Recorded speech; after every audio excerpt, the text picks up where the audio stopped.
আসসালামু আলাইকুম। আমি মোহাম্মদ ফজলুর রহমান, শিরোমণি মাধ্যমিক বিদ্যালয়ের সহকারী শিক্ষক। আবার তোমাদের সামনে অনলাইন ক্লাসে হাজির। নিশ্চয়ই তোমরা ভালো আছো এবং বই খাতা নিয়েই প্রস্তুত আছো। গত ক্লাসে আমি তোমাদের পড়িয়েছিলাম আবহাওয়া জলবায়ু সুজা।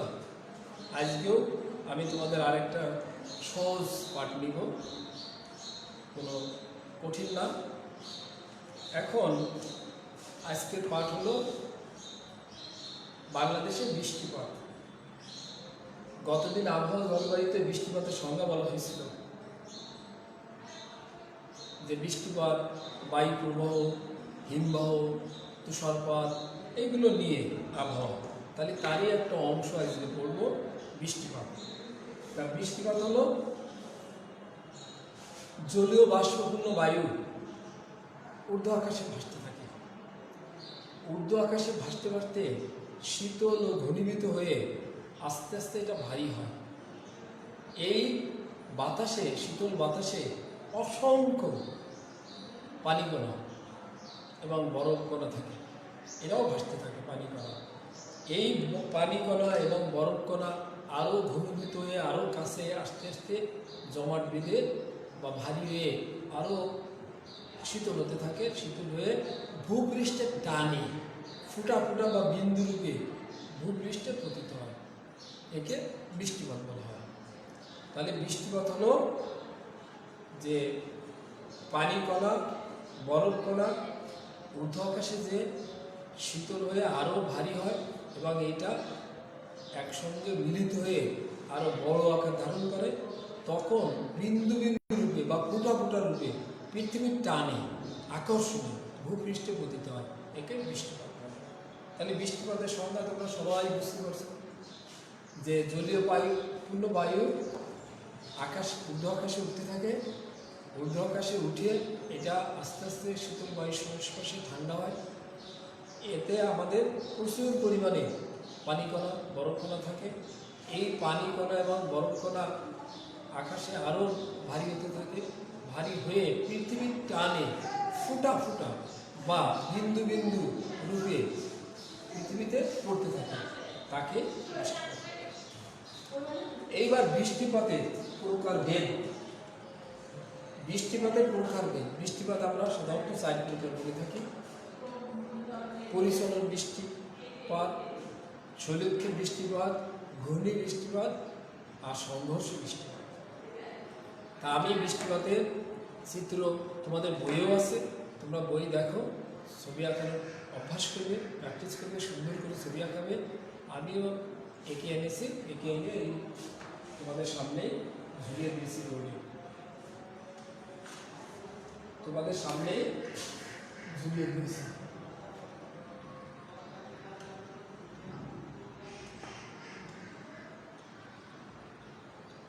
এখন বৃষ্টিপাত 4 প্রকার আগেই বলেছি, যে পরিচলন বৃষ্টিপাত, এটা হলো পরিচলন বৃষ্টিপাত। তারপরে শৈলক্ষেপ বৃষ্টিপাত, আর সংঘর্ষ বৃষ্টিপাত, আর ঘূর্ণি বৃষ্টিপাত। এইখানে আমি 3টা ছবি তোমাদের দিয়েছি। এই 3টা ছবি তোমরা বাড়িতে সুন্দর করে আঁকাবে। আঁকায়ে এর সম্পর্কে 2 কথা তোমরা বলার চেষ্টা করবে, দেখবে যে অনেক কিছু মনে থাকবে। আর আমার কথা শুনবে, শুনে বইতে পড়বে, পড়ে যতটা মনে থাকে, যতটা মনে রাখতে পারো তাই লিখবে। কিন্তু ছবিগুলো খুব সুন্দর করে আঁকাবে। পরীক্ষায় ছবিগুলো খুব সুন্দর করে আঁকাবে, এরকম সুন্দর করে ছবি আঁকাবে। ছবি সুন্দর করে আঁকালে তোমার প্রশ্নের মানটা ভালো হবে, নাম্বার পাবে।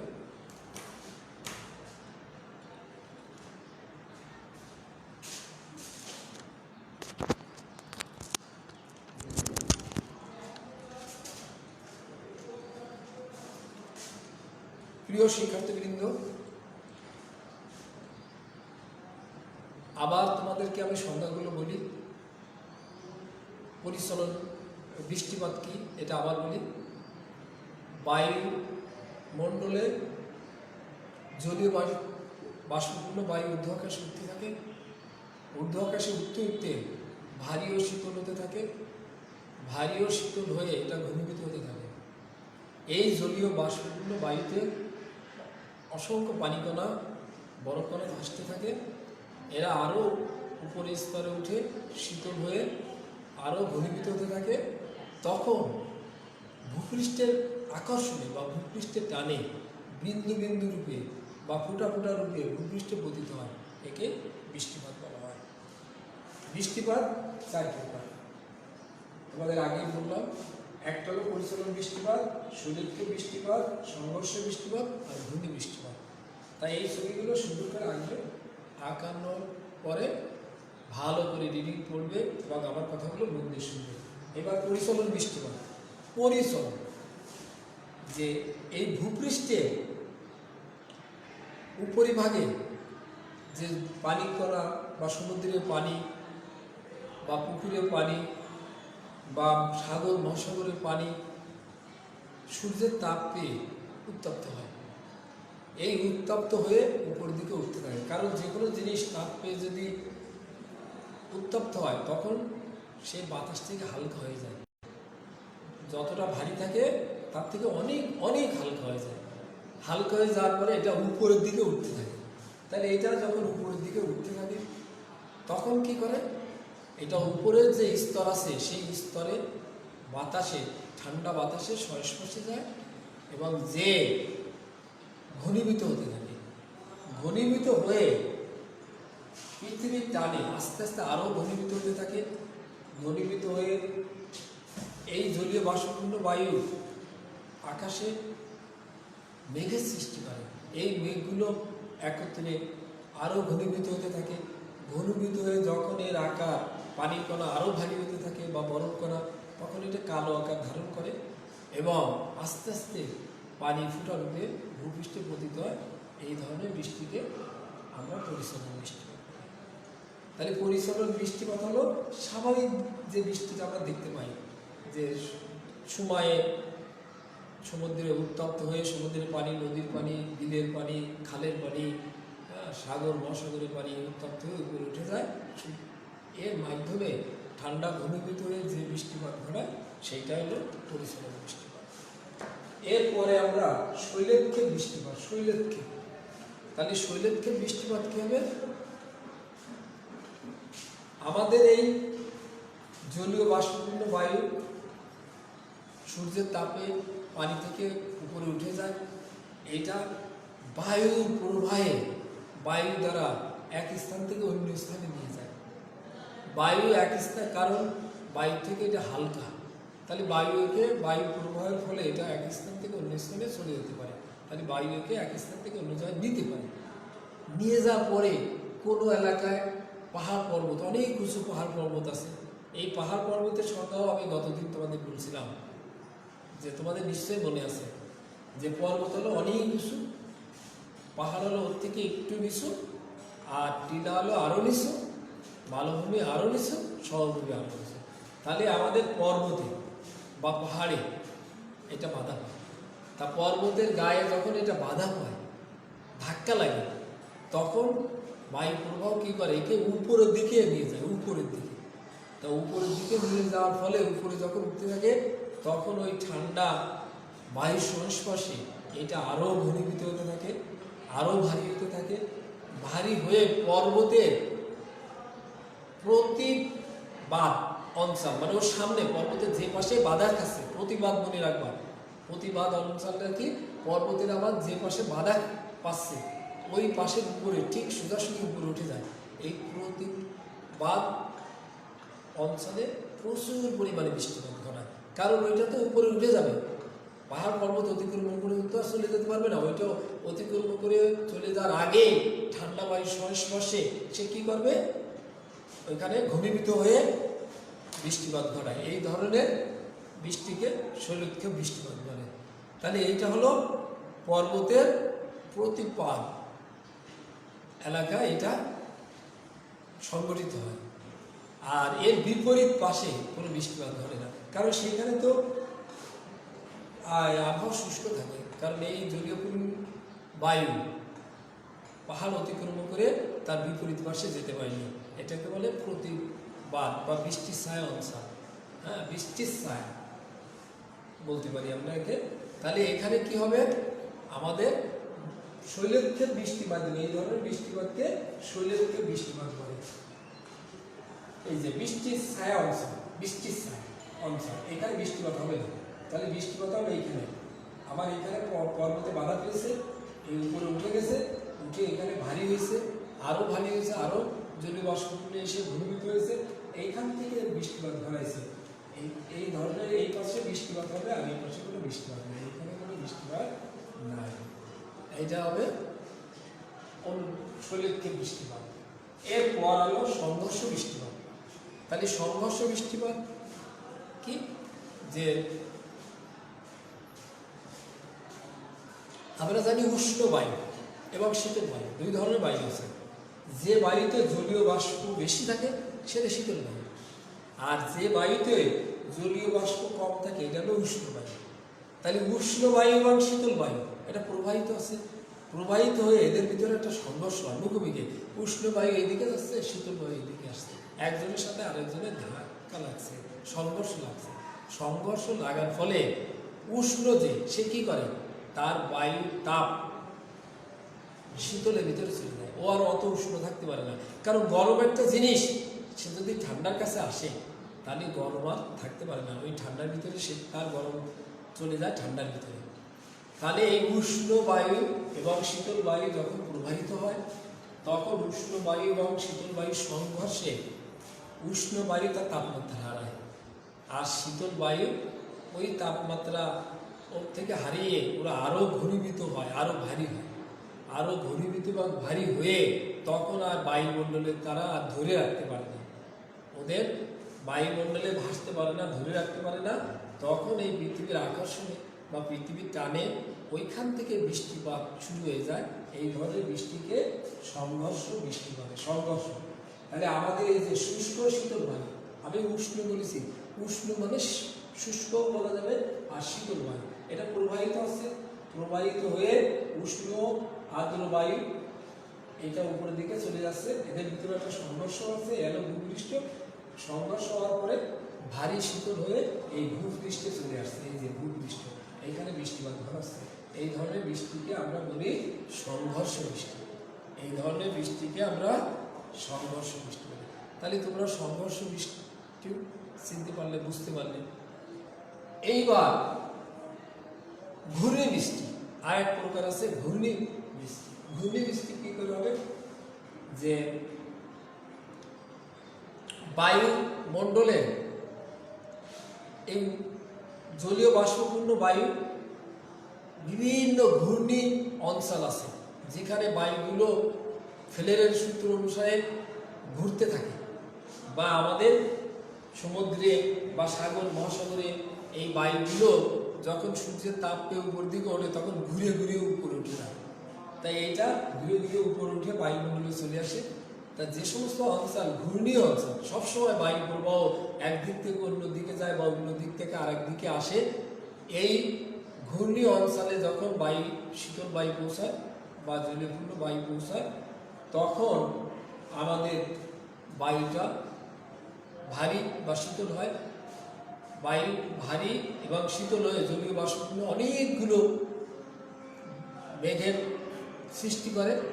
এই সমস্ত মেঘ আস্তে আস্তে আবার একত্র হয়, ওই ঘূর্ণির মাধ্যমে একত্র হয়ে ভারী এবং শীতল হয়, ফলে বিন্দু বিন্দু বা ফোঁটা ফোঁটা রূপে ভূপৃষ্ঠে পতিত হয়। এই ধরনের বৃষ্টিকে বলা হয় ঘূর্ণি বৃষ্টি। তাহলে তোমাকে 4 ধরনের বৃষ্টি পড়ানো হলো। পাঠটা আজকে খুবই সুন্দর এবং সহজ, তাই না? তাহলে আমি এইটা আবার তোমাদের আরেকবার বলি, যাতে তোমাদের আয়ত্ত হয়, পড়া লাগবে না, আমার কথাগুলো শুনলেই তোমরা বুঝতে পারবে। যে প্রথমে বলেছি বৃষ্টিপাত। বৃষ্টিপাত হলো জলীয় বাষ্পপূর্ণ বায়ু উপরের দিকে উঠতে থাকে। স্যার এই জলীয় বাষ্পপূর্ণ বায়ু কোথার থেকে ওঠে, কোথার থেকে যায় আমরা তো দেখতে পারি না। এটা বড় বড় পুকুর, খাল, বিল, নদী, নালা, সাগর, মহাসাগর, এখানে সূর্য কিরণ দেয়, সূর্য তাপে পানি উত্তপ্ত হয়ে যায়, এই পানি উত্তপ্ত হয়ে উপরের দিকে উঠতে থাকে। তোমরা যদি এটা বুঝতে না পারো, বাড়িতে হাঁড়িতে পানি নিয়ে জাল দিতে থাকবে কাঠ দিয়ে, দেখবে পানি যখন গরম হয়ে যাবে ওর উপর দিয়ে ধোয়ার মতো উঠতে থাকবে, এটাই হলো জলীয় বাষ্প। জলীয় বাষ্প চিনার উপায় হলো যে বাড়িতে রান্নাঘরে পাতিলে পানি নিবে এবং জাল দিবে, দেখবে গরম হয়ে যাওয়ার পরে হাড়ির মুখ দিয়ে এক ধরনের বাতাসের মতো ধোয়া বেরোচ্ছে, এটাই জলীয় বাষ্প। এইটা বাতাস থেকে হালকা এই জিনিস উপরে উঠে যায়। মানে এইটা তো রান্নাঘরের এই জলীয় বাষ্প বৃষ্টি হবে না, কারণ ওটা তো অল্প, ওটা রান্নাঘরের ভিতরে আশেপাশেই ও শেষ হয়ে যায়। মানে আমাদের সাগর, মহাসাগর, বিল, খাল, নদী, নালা, পুকুর, এইখান থেকে জলীয় বাষ্পগুলো উপরে উঠে যায়। উপরে উঠে যে কি করে, যে আমাদের আকাশে, এই মহাকাশে বিভিন্ন স্তরে পৌঁছানোর চেষ্টা করে। তাহলে উপরে উঠলে উপরে তো তাপ কম, তাহলে শীতল থাকে, এই শীতলের সংস্পর্শে যে ও ঠান্ডা হতে থাকে। এইভাবে ঠান্ডা হতে হতে অনেকগুলো মেঘের সৃষ্টি করে, এই মেঘগুলো আবার একত্রিত হয়ে ভারী হতে থাকে। তখন পানি কণা, বরফ কণা এত ভারী হয়ে যায় সে তাদের নিজস্ব ভার আর বহন করতে পারে না। তখন পৃথিবীর টানে বা পৃথিবীর আকর্ষণে ফুটা বা বিন্দু রূপে এই ভূপৃষ্ঠে পতিত হয়, এটাকে বলে বৃষ্টিপাত। তাহলে আমি বৃষ্টিপাতের সংখ্যা 3বার বললাম। এটা আশা করি তোমাদের মুখস্থ হয়ে যাওয়ার কথা, এবং এটা থেকে যতটুকু জ্ঞান নিলে এই জ্ঞান নিয়ে তোমরা লিখতে পারবে, পড়া লাগবে। এরপরে বলছি বৃষ্টিপাতের প্রকার নিয়ে। বৃষ্টিপাত হলো 4 প্রকার। নামগুলো বলছিলাম, মুখস্থ রাখো। প্রথমে বললাম পরিচলন বৃষ্টিপাত, শৈলক্ষের বৃষ্টিপাত, সংঘর্ষ বৃষ্টিপাত আর ঘূর্ণি বৃষ্টিপাত। তাহলে পরিচলন বৃষ্টিপাত কি, তোমরা যদি একটু মনে রাখো যে স্বাভাবিকভাবে বৃষ্টির সিজনে যে বৃষ্টিপাতগুলো হয়ে থাকে স্বাভাবিক নিয়মে, এইগুলো হলো পরিচলন বৃষ্টিপাত। তা আমরা এইভাবে তো বলবো না, আমরা বলবো সমুদ্রের সূর্যের তাপে সমুদ্রের পানি, নদীর পানি, বিলের পানি, খালের পানি, পুকুরের পানি, সাগর মহাসাগরের পানি উত্তপ্ত হয়, উত্তপ্ত হয়ে উপরে উঠে, এইবার এগুলো মেঘের সৃষ্টি করে। এই মেঘ আরো ঘনীভূত হয়ে ভারী হয়, পানি কণা বা বরফ কণাগুলো একত্রে আরো ভারী হতে থাকে। তখন যে বৃষ্টিপাত সৃষ্টি হয় তখন সেটি হলো পরিচলন বৃষ্টিপাত। তাহলে এই যে স্থলভাগ উত্তপ্ত হয়ে বৃষ্টিপাত ঘটাচ্ছে, সমুদ্রের পানি উত্তপ্ত হয়ে বৃষ্টিপাত ঘটাচ্ছে, এই মেঘের সৃষ্টি হচ্ছে, হলো মেঘ। এইভাবে যে বৃষ্টিপাতের সৃষ্টি হয় সেইগুলো হলো পরিচলন। আর শৈলক্ষেও বলছিলাম, শৈলক্ষের বৃষ্টিপাত কি, এই জলীয় বাষ্পপূর্ণ বায়ু হালকা বাতাসে উড়ে বেড়ায়, বাতাসে ভেসে বেড়ায়। এটা ভাসতে যখন কোনো উঁচু পাহাড়, পর্বত, এখানে কিন্তু টিলা বলা যাবে না, কারণ বন অঞ্চল বা টিলায় এটা বাধা পেলেও আবার চলে যায়। আমি বলেছি পর্বতে বাধা পাবে, পর্বত হলো সবচেয়ে উঁচু, তার থেকে নিচু হলো পাহাড়। তাহলে পর্বতে এইটা বাধা পাবে, পর্বতে বাধা পেয়ে এটা উপরের দিকে উঠে যাবে, উপরে ওই সোজাসুজি উপরে উঠবে। উপরে উঠার সঙ্গে সঙ্গে সে আর যেতে পারবে না, বায়ুটাকে ঠেলে নিতে পারবে, কারণ উপরে শীতল বায়ুর সংস্পর্শে ওটা ঠান্ডা হতে থাকবে। উপরে শীতল বায়ুর সংস্পর্শে ঠান্ডা হয়ে ভারী হয়ে ঠিক ওই সোজাসুজি পাহাড়ের গা দিয়ে বৃষ্টি হতে পারে।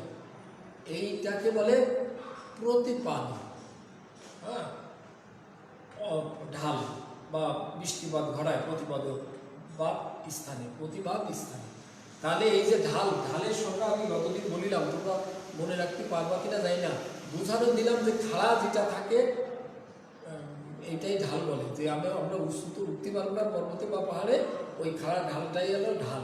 তার একটা সংজ্ঞাও দিয়েছিলাম যে কোনো সরলরেখা এক্স অক্ষের, আবার বলি যদি মনে না থাকে, কোনো সরলরেখা এক্স অক্ষের দিকে সাথে যে কোণ উৎপন্ন করে সেই কোণের ত্রিকোণমিতিক ট্যানজেন্টকে উক্ত সরলরেখা ঢাল বলে।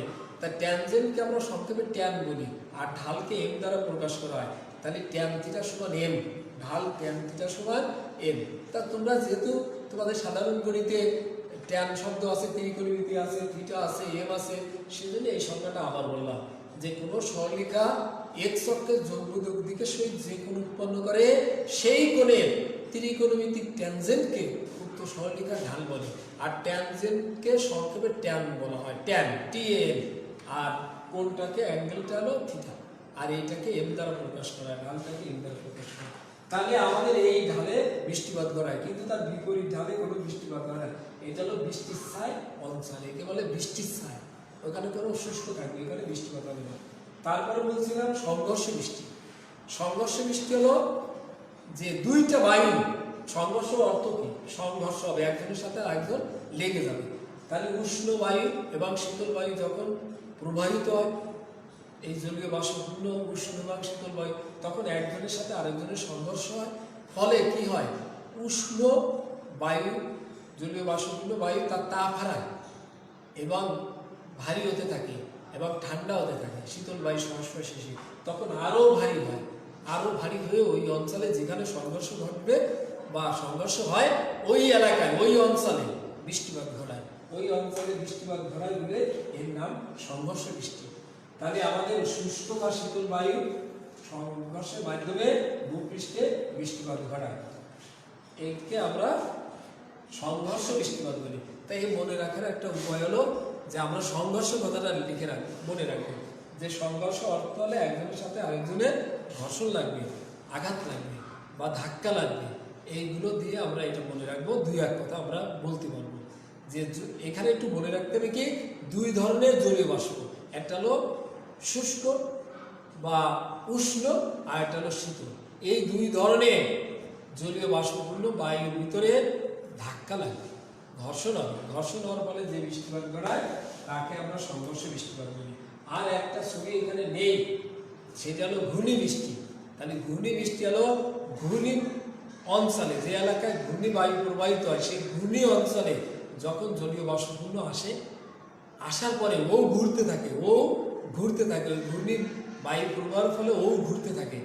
ঘূর্ণের ফলে ওইটা উপরের দিকে আস্তে আস্তে উঠে যায়, তখন শীতল বা ঠান্ডা হয়ে ভারী হতে থাকে। অনেক জলীয় বাষ্পপূর্ণ এসে ঘুরতে ঘুরতে ভারী হয়ে যায়। ভারী হয়ে তখন সে তার ওই পানি বিন্দু কণা বা বরফ কণা সে আর ধরে রাখতে পারে না।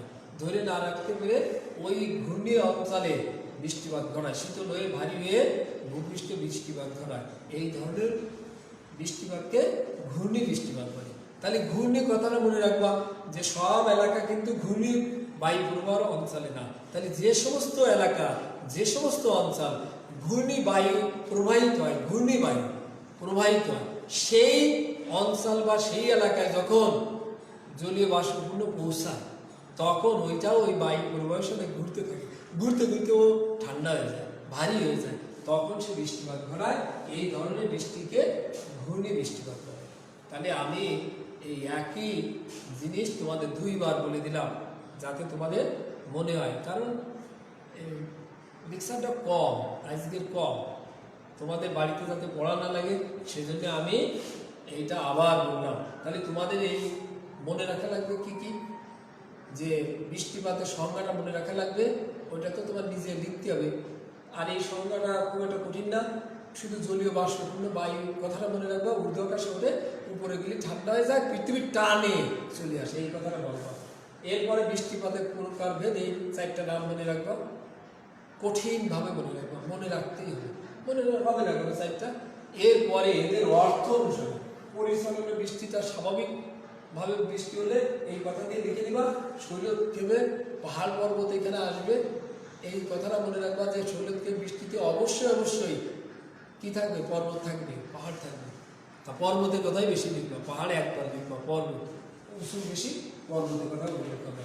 আর সংঘর্ষ বেলা শুধু উষ্ণ আর শীতল দুইটা জলীয় বাষ্প ঘর্ষণ লাগবে, ঘর্ষণে বলে বৃষ্টি। আর ঘূর্ণি, এই ঘূর্ণি একটা অঞ্চল আছে, পৃথিবীতে বিভিন্ন এলাকা আছে ঘূর্ণি অঞ্চল, এই ঘূর্ণি অঞ্চলে যখন জলীয় বাষ্পপূর্ণ বায়ু পৌঁছায় তখন সেইখানে ঘূর্ণি বৃষ্টিপাত হয়, সব জায়গায় হয় না। তাহলে এই তোমাদের আজকে পাঠ। তাহলে আগামী দিন তোমরা কি করবে, এই বৃষ্টিপাতটা বাসায় পড়বে সুন্দরভাবে, আর ছবি আঁকাবে। মূল কথা হলো ছবি আঁকাবে এবং ছবিটা খুব সুন্দর করে আঁকাবে, ছবি আঁকানোর অভ্যাস করবে। ছবি ছাড়া কোনো প্রশ্ন লিখবে না।